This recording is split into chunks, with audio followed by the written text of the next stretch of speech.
In this lecture, we're going to discuss singular value decomposition. Singular value decomposition is a version of diagonalization for rectangular matrices.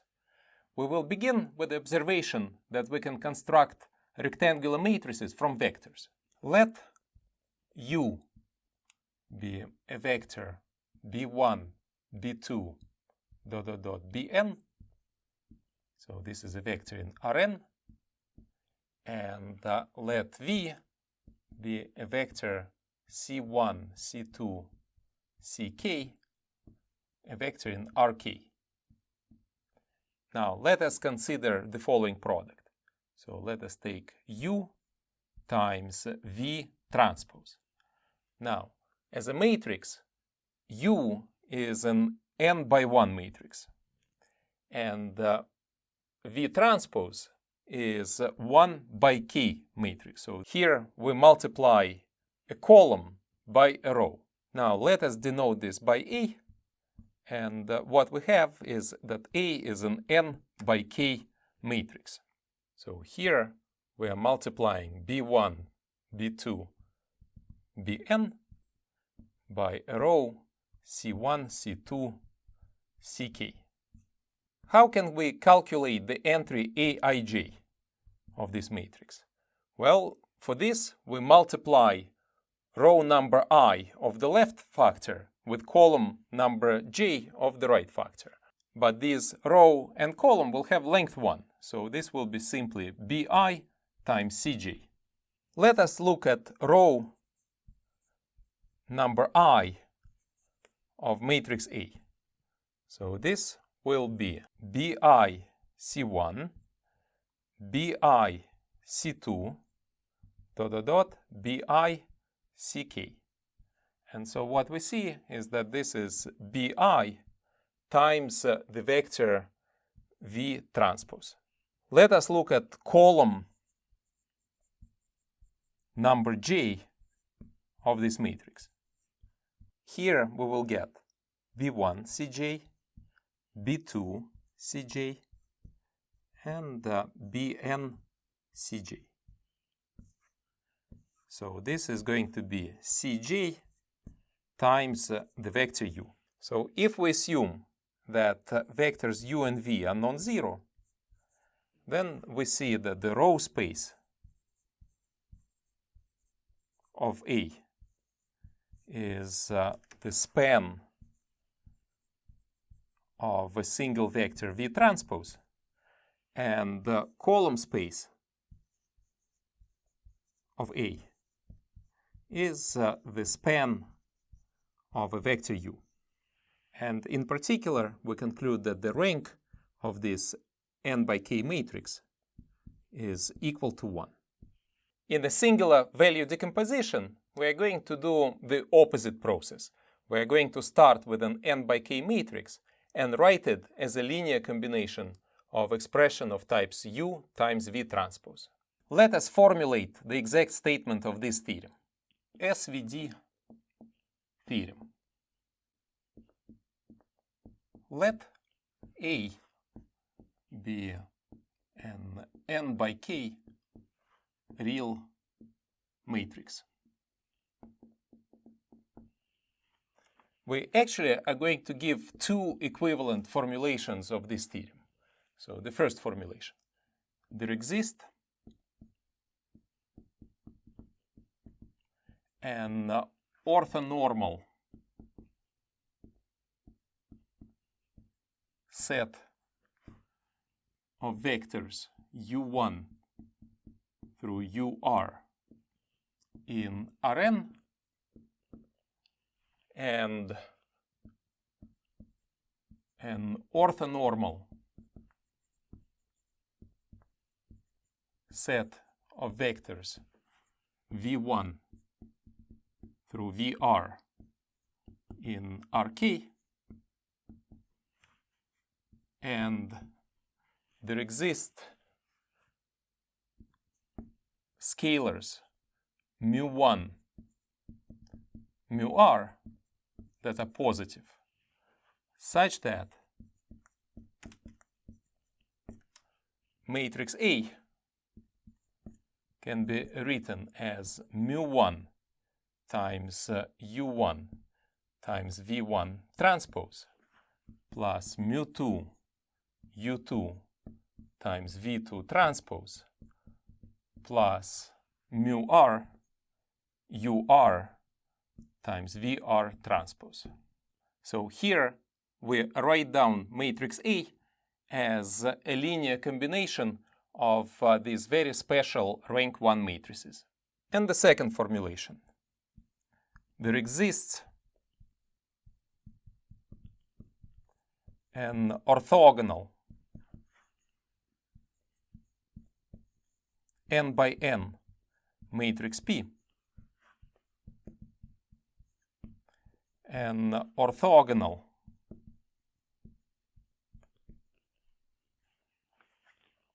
k by k matrix Q,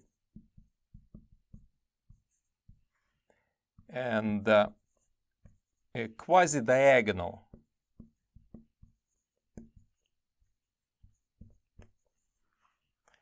n by k matrix D, such that the entries dij of matrix D are equal to, so they're equal to mu I if I is equal to j and between 1 and r, and 0 otherwise, such that the matrix A decomposes as P times D times Q. And we point out that in this theorem,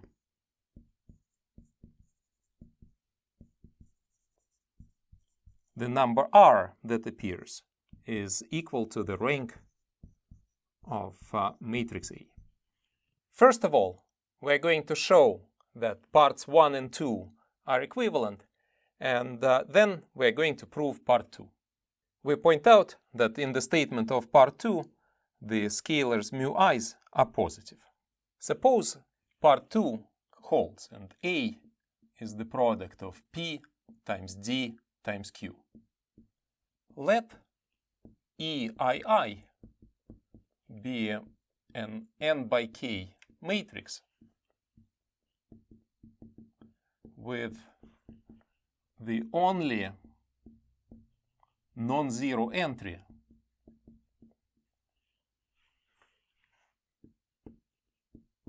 one in position II, so row I and column I.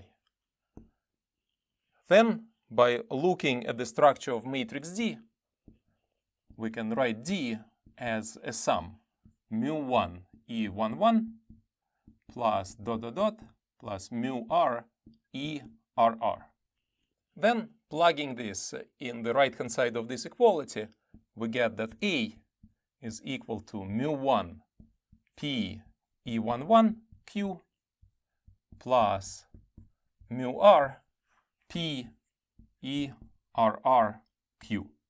So let us compute what is P times EII times Q. Let U1 through UN be columns of a matrix P, and let V1 transpose through VK transpose be rows of matrix Q. Since matrix P is orthogonal, by definition, this means that its columns form an orthonormal basis of Rn. Since matrix Q is orthogonal,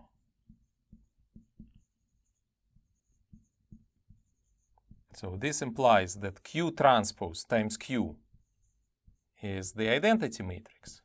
But then we know from linear algebra that if Q transpose times Q is identity, then Q times Q transpose is also identity.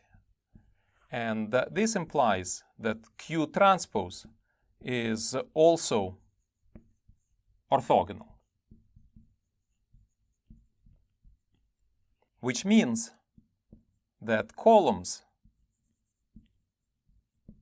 of Q transpose form an orthonormal basis of Rk. But what are the columns of Q transpose? The columns of Q transpose are the rows of Q. And so these are vectors V1 transpose times Vk transpose. Now, what happens if we multiply matrix P by EII? Then it's easy to see that this matrix has a single non-zero column,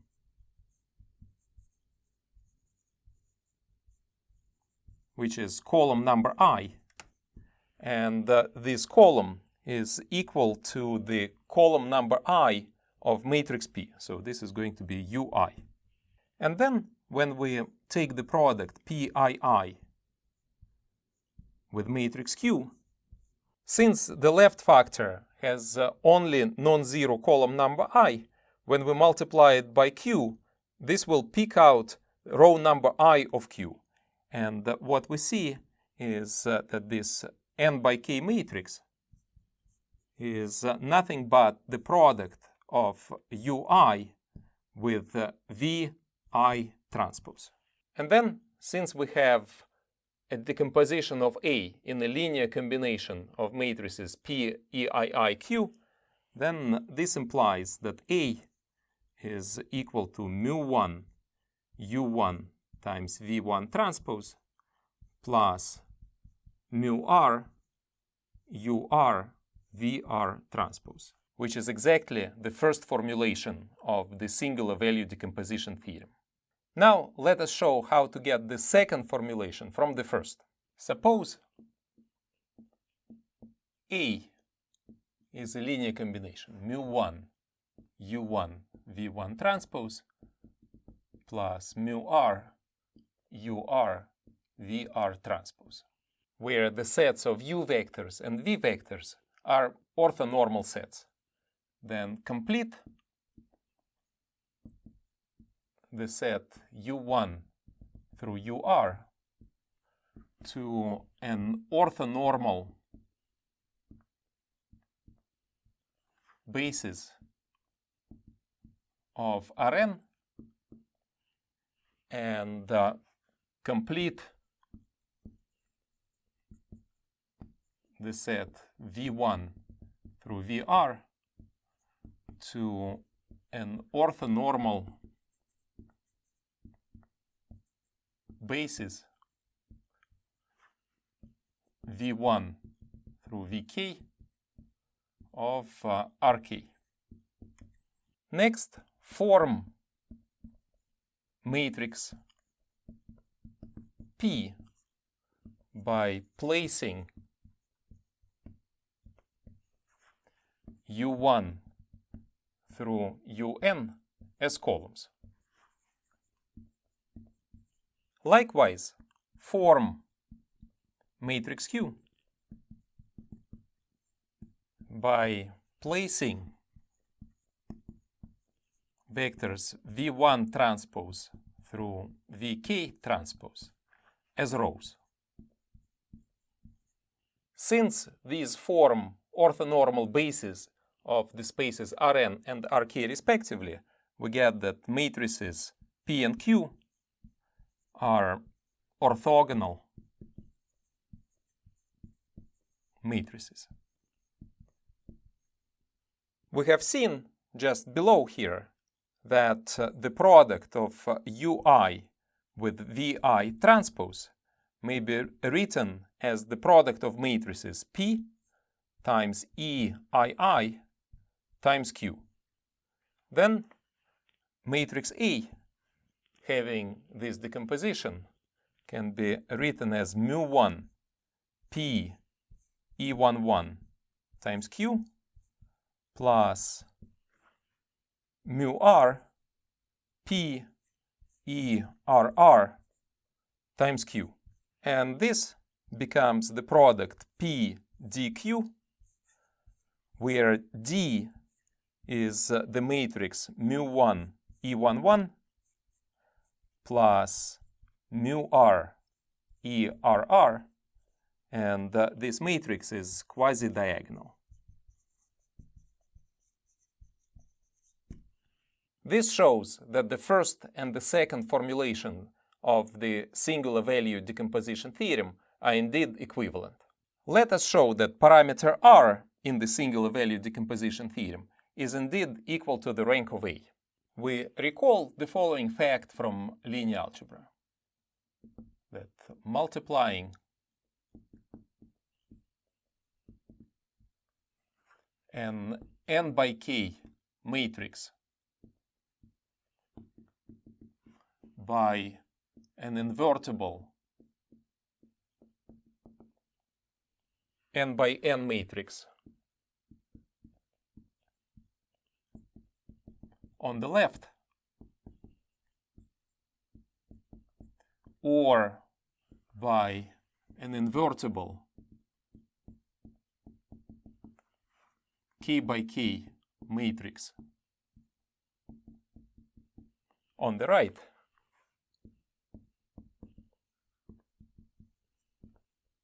does not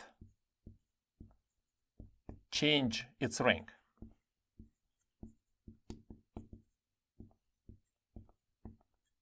Thus, the rank of a matrix D is equal to the rank of the matrix P times D times Q.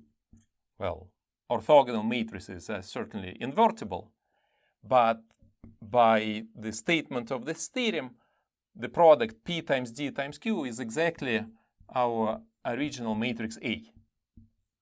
And we conclude that matrix A has the same rank as matrix D. But D is a quasi-diagonal matrix with positive entries mu1, mu2, mu r along the diagonal. And so the rank of this matrix is equal to R.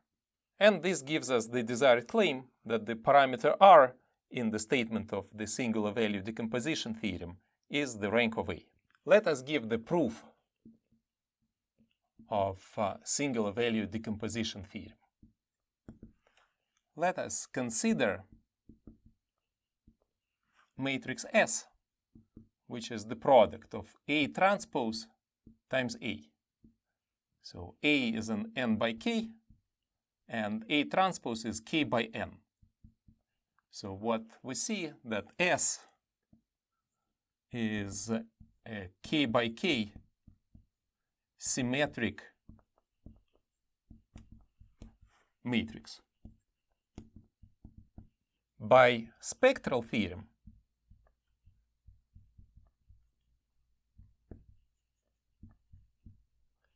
there exists an orthogonal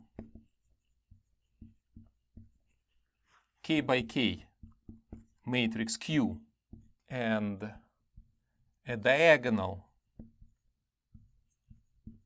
k by k matrix G, so which has eigenvalues of S on the diagonal, so lambda 1 through lambda k, such that S is equal to Q transpose times G times Q, and Q transpose is equal to Q inverse. So this implies that G is equal to Q times S times Q transpose. But S is A transpose times A. So this becomes Q times A transpose times A times Q transpose. When we do diagonalization of the matrix S, we may assume that we group non-zero eigenvalues first. So we may assume that the first R eigenvalues, so lambda 1 through lambda r, are non-zero, and the remaining eigenvalues, are equal to 0.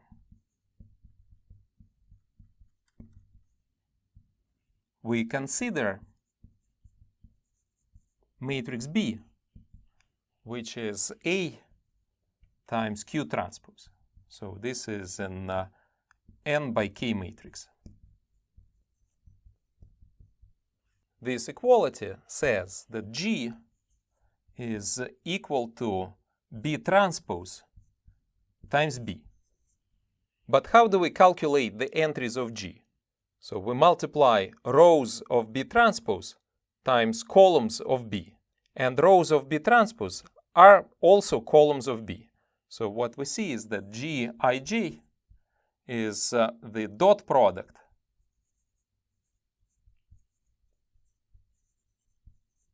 of columns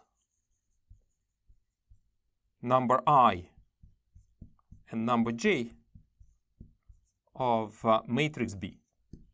But what is Gij?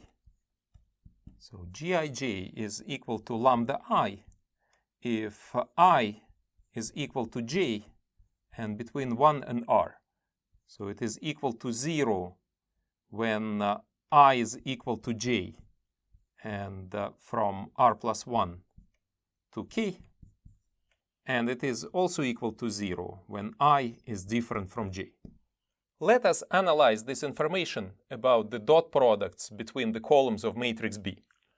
So first we see that columns from r plus 1 to n of B are 0 columns. Because we see that for these columns, the dot product with themselves is equal to 0. And the only way how a vector in Rk could have a 0 dot product with itself is when this vector is equal to 0. The second fact that we derive from here is that the scalars lambda 1 through lambda r are positive. Indeed, the dot product of a vector with itself is greater or equal to 0. And since these lambda i's are non-zero, they must be strictly positive. And the last claim that we derive from here is that columns from 1 to r of matrix B are orthogonal to each other.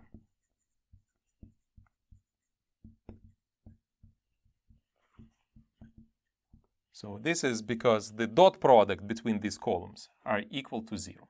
Since the dot product of column number I with itself is equal to lambda I, so this means that the length of each column is mu I, which is square root of lambda I. We also set ui to be 1 over mu I times column number I of matrix B. Here I goes from 1 to r. This set of vectors is orthonormal, and we complete this set to an orthonormal basis of Rn. U1, ur plus 1, un. And we form matrix P by placing these ui's as columns. We form the quasi-diagonal matrix D, which is an n by k matrix with mu1, mu2, mu r on this quasi-diagonal and zeros elsewhere. So this is an n by k matrix. If we consider the product P times D, then the first column of the result will be mu1 times the first column of P. The second column of the result will be mu2 times the second column of P. And so on, and the last columns of the product will be 0.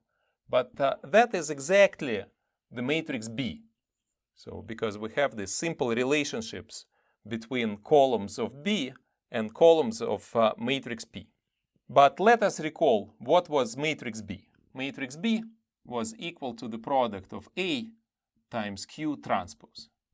And Q transpose is also equal to Q inverse because it's an orthogonal matrix.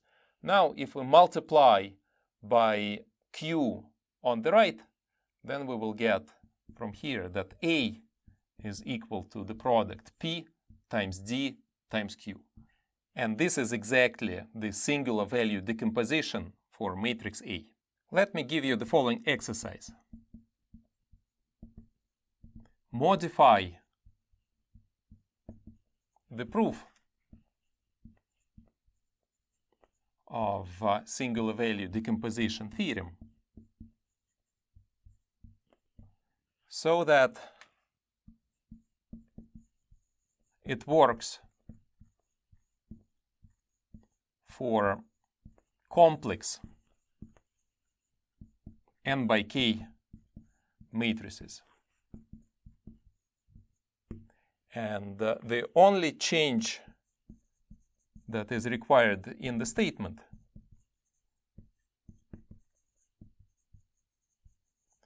is when we write down this decomposition, A is P times D times Q. So instead of taking orthogonal matrices, so P and Q must be unitary matrices.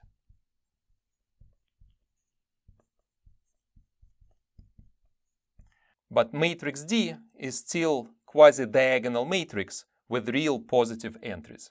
Let us also point out the following corollary.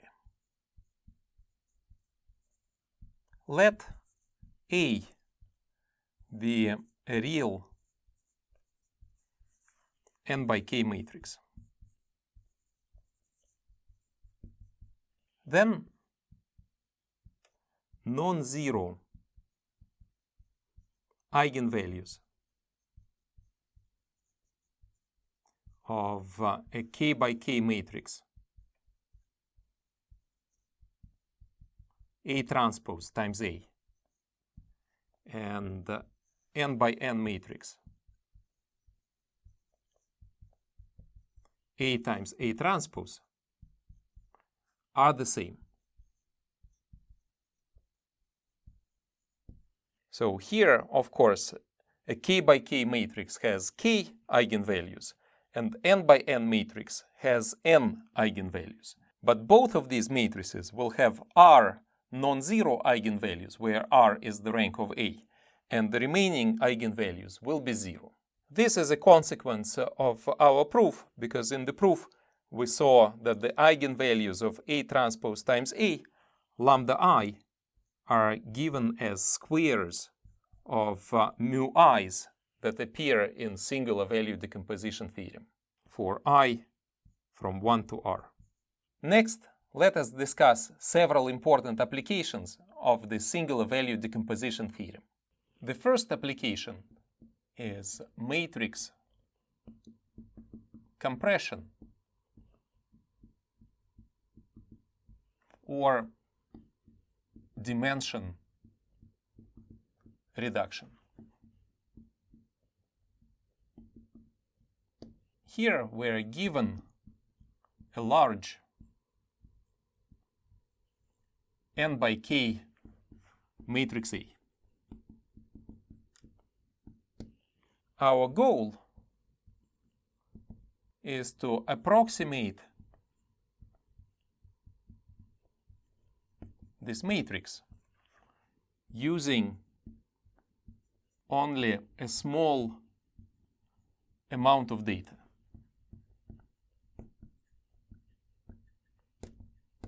For this, we compute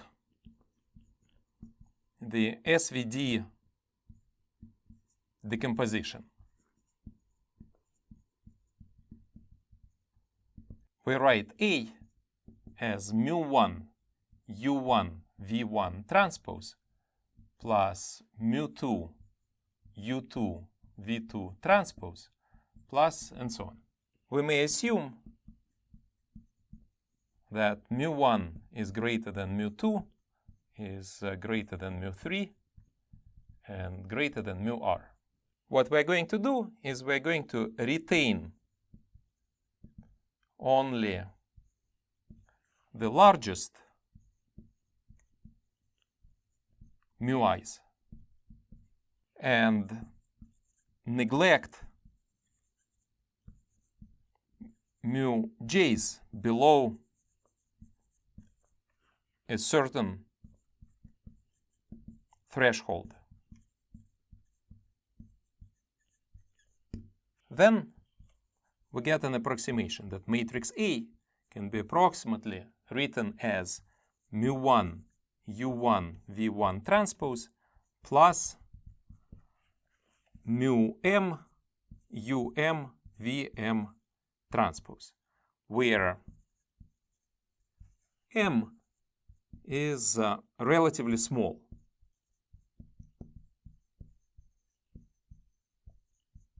And m is much less than n and k. What is the amount of data that we need to store? The original matrix A has size n by k, and so it requires storing n times k real numbers. But for approximation,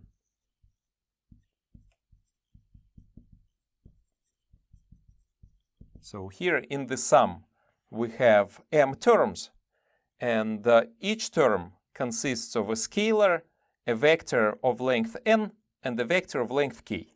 So to store this approximation, we need to store m times n plus k plus 1 real numbers. And provided that m is much less than n and k, then this approximation requires much less memory for the storage. The second application that we will consider is the DNA ancestry analysis. A gene is a part of a DNA that encodes instructions for manufacturing a particular protein. Our evolution as species is driven by mutations. In order to retain the ability to express proteins even after the mutations, as a protection mechanism, each gene is encoded in several places in the DNA. Index all possible genes in the human genome from 1 to k. Then to each person, we associate an integer vector w in the space Rk, where wj is the number of copies of gene number j in that person's DNA. Suppose we created a large data bank of DNAs of n people, where n is large, which includes representative samples of all ethnicities. If we interpret DNA of each person as a vector with k components, then placing these vectors as rows, we can form an n by k matrix A, which will represent this database. As you might have guessed, our next step is to perform singular value decomposition of this matrix. So we write A as mu1 times u1 v1 transpose plus mu r ur vr transpose. And here we may assume that mu1 is greater than mu2 and so on. Mu r is positive.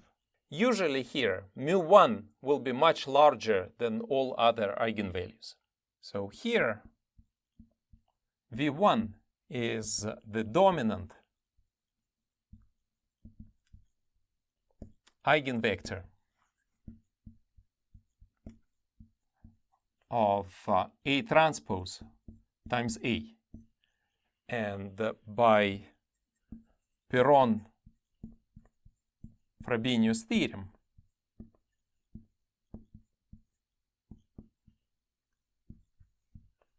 all components of V1 are non-negative. The meaning of this vector is the following, so that V1 describes average ratios between copy numbers of various genes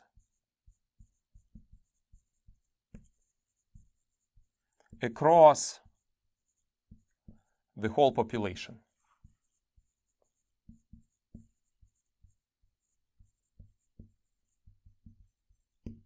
While vectors v2, v3, and so on describe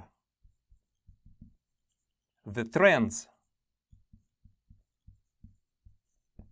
in variability of copy numbers.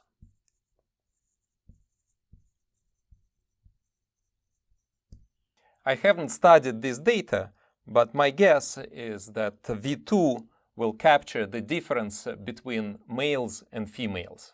Next, given a person's vector W, we can approximate with vectors V1, V2, and so on. So we can write W as a linear combination C1, V1 plus C2, V2 plus Cm, Vm, where m is fairly small.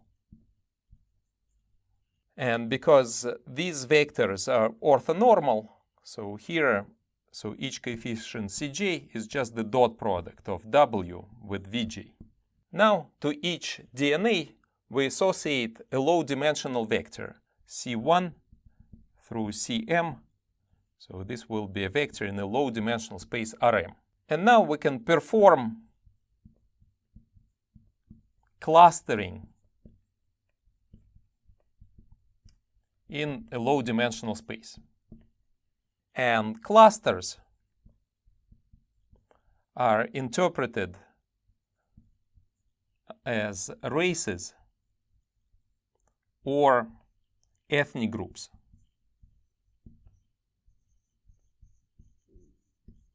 And by increasing the value of m, we can increase the granularity of this classification. And now we see how can we use the tools of linear algebra in order to carry out the DNA-based ancestry analysis. The third application of singular value decomposition that we will consider is the text analysis. So we will do the topic classification.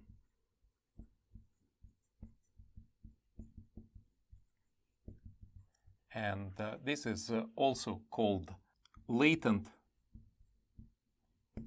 semantic analysis.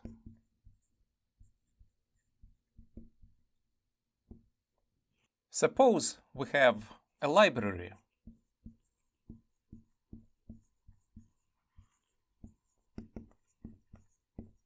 of n documents. We generate a dictionary of all words that appear in these documents. And we index the words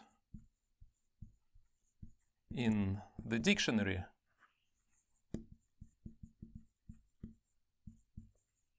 from 1 to k. Consider the following bag of words model. Here, to each document, we associate an integer vector of word counts. So this vector will be a vector in Rk, where the jth component of a vector is the number of times dictionary word number j appears in the given document.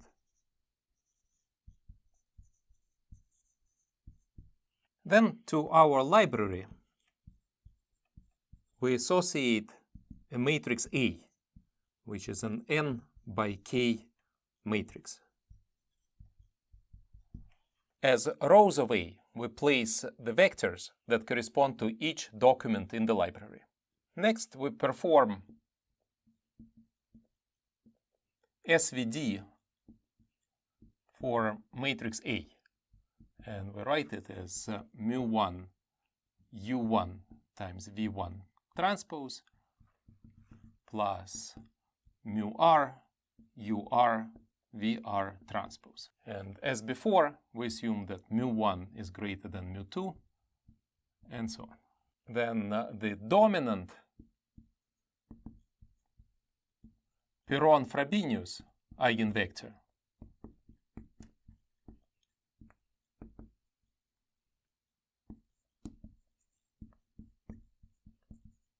v1 of the matrix A transpose A indicates ratios of frequencies of different words across the whole library.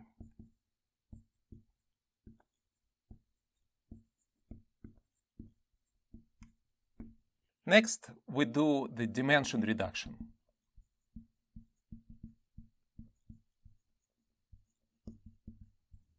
We retain first m eigenvectors.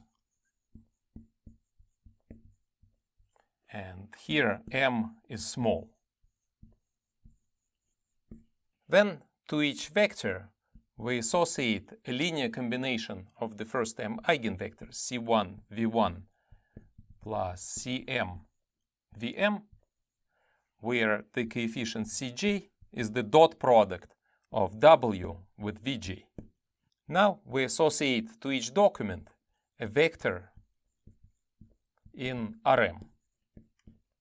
And then we perform clustering. So now clusters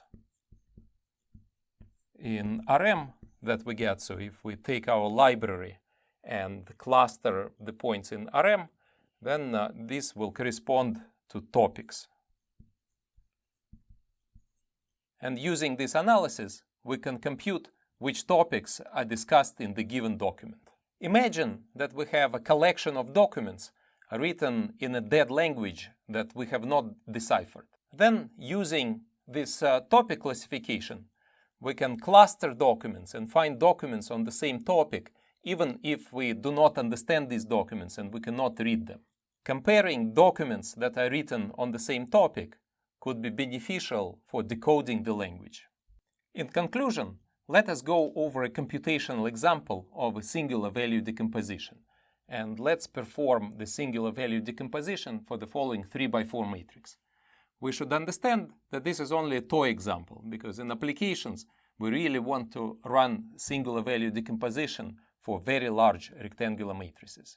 In the proof of the singular value decomposition theorem, we found our eigenvectors by looking at the matrix A transpose A. And in this case, A is 3x4, so A transpose A will be a 4x4 matrix. Alternatively, we can work with matrix A times A transpose. And in this particular case, so this will be better because this matrix is 3x3, and it is easier to compute eigenvalues and eigenvectors for a 3x3 matrix compared to a 4x4 matrix. Let us compute this matrix, A times A transpose. When we multiply these matrices, we multiply rows of A with columns of A transpose. But columns of A transpose are again rows of A. So basically, this matrix encodes the dot products between various rows in the matrix A. So we'll get a 3x3 matrix. So for example, the dot product of the first row with itself is going to be 4. And the dot products of the first row with the second and the third are equal to 8. And of course, this matrix is symmetric, so we'll have 8s here. Then the dot product of the second row with itself, so 5 squared plus 5 squared plus 1 plus 1, so this is 52. And the same for the third row. And finally, if we calculate the dot product between rows 2 and 3, then we get minus 20. Let us call this matrix R, and as a next step, we need to calculate eigenvectors and eigenvalues of this matrix R. I will skip the details of this calculation, and here, so the first eigenvector, u1, is 1 over square root of 2, 0, 1, minus 1, and its eigenvalue is equal to 72. The second eigenvector, u2, is the vector 1, 2, 2, and we need to normalize it. So the square root of 9 is 3, so we'll divide by 3, and the eigenvalue of this vector is 36. And there is a third eigenvector, u3, which is minus 4, 1, 1, and here to normalize it, we need to divide this by 3 square root of 2. And this vector has eigenvalue 0. Now, with this basis, we associate a change of basis matrix P, which is the change of basis matrix from basis B to basis E, where this is the basis B. And this matrix is obtained by placing these vectors as columns. So we'll have 0, 1 over square root of 2, minus 1 over square root of 2, then 1/3, 2/3, 2/3, and finally minus 4 over 3 square root of 2, 1 over 3 square root of 2, and 1 over 3 square root of 2. This matrix is orthogonal. Here we're applying the spectral theorem to matrix R. So we found the eigenvectors, and then the matrix R decomposes as matrix P times the diagonal matrix, which is 72, 36, and 0, times the matrix P inverse, which is also the P transpose. If we denote this diagonal matrix as F, then we can write from here, we can express that F is equal to P transpose times A transpose times P. And because this product gives us a diagonal matrix, so we conclude that the matrix P transpose times A has orthogonal rows. And indeed, if we calculate the product of P transpose times A, where P is this matrix and A is our original matrix, then we'll obtain this matrix here. Non-zero rows of this matrix are orthogonal to each other. Then we will get our V vectors by normalizing the rows of this matrix. So we get that our V1 transpose is the normalized first row. So here we'll have -1, 1, -1, 1. And we need to divide this by 1/2, so to make this norm 1. And then V2 transpose is going to be 1/2 of 1, 1, -1, -1. The values of constants mu are square roots of the eigenvalues. So mu1 is the square root of lambda 1. So this is 2 times 36, so this is 6 square root of 2. And mu2 is the square root of lambda 2, so this is equal to 6. And now we can write the singular value decomposition for matrix A. So we can write that A is equal to 6 square root of 2, the vector u1 times v1 transpose, and u1 is the first column here, and u2 is the second column, and u3 is the last column of this matrix, plus 6 times u2 times v2 transpose. So these are the u vectors, and these are the v vectors. And matrix A has rank 2, so this will be the singular value decomposition for this matrix. If we want to write down the singular value decomposition in terms of orthogonal matrices, we need to complete this to a basis of R4, which is orthonormal. So here we can take V3 transpose to be 1/2 of 1 minus 1 minus 1, 1. And finally, V4 transpose, we can take 1/2, 1, 1, 1, 1. So here, this will give us an orthonormal basis of R4. If we form an orthogonal matrix Q by placing these as rows, and form the quasi-triangular matrix D by placing mu values along the diagonal, so then this matrix P transpose A, which we call B, factors as the product of a matrix D times the matrix Q. And then from here we express matrix A, and we get that A is equal to the product P times D times Q, where P is this matrix, Q is this matrix, and D is this matrix. And this is the singular value decomposition for matrix A.